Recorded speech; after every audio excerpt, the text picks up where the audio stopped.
My goal is that A, you get out of the RFP response business, and B, you get out of the proposal writing business.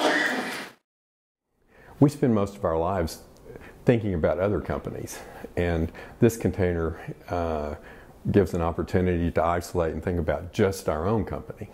And from that standpoint, it's a luxury because we actually got to do work for ourselves. This is my second New Business Summit, and I can't hear this information too many times. I absorbed it at one level 2 years ago when I was just starting my business again, and now that it's been 2 years later and I've been working with the concepts, it's sinking in at a totally new level. If people like you, who are very smart and very capable, would make more choices between the opportunities that you have, you'd be much more effective. 2008 was just an awesome year for us, and we came back in January of 2009,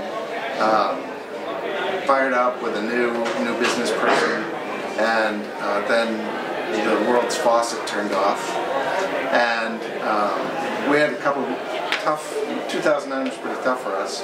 2010 was still challenging, and all the time during that time, I think it's what I learned from this seminar that got us through. It's not quite how that works anymore, and it's not that the notion of the Rainmaker is dead. In fact, the Rainmaker is more alive than ever. The Rainmaker is more reliable and predictable than ever. The Rainmaker is more accessible to all of you than it's ever been. But the Rainmaker is not this mythical salesperson that you're going to hire next. The Rainmaker is your marketing.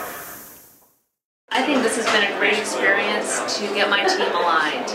Just having my entire leadership team here, my director of marketing, my director of business development, my director of analytics, my director of client strategy, having them all hear the message about our position and the market, our sales strategy is really creating a lot of great alignment.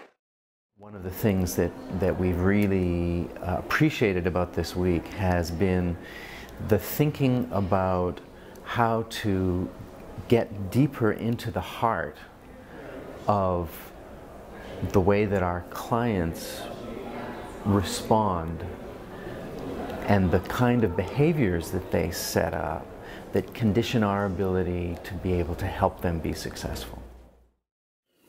Now at level 3, everything kind of changes. Level 3 is where your content strategy expands beyond the confines of your site. This is where you might be doing off-site articles or public speaking. And Blair's going to talk about public speaking next, so I'm not going to mention anything specific about that. But off-site articles are a really great opportunity for you to continue to push your expertise in those places where you know that your clients or potential clients are reading and trying to figure out who's important when it comes to this kind of thinking. Probably the number one thing that I've learned is that I need to start honing that expertise.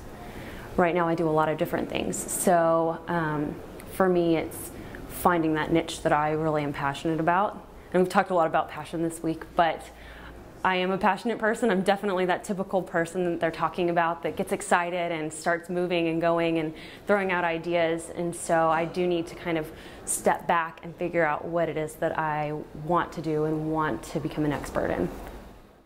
You are inside an empty bottle and you can't see the label from that.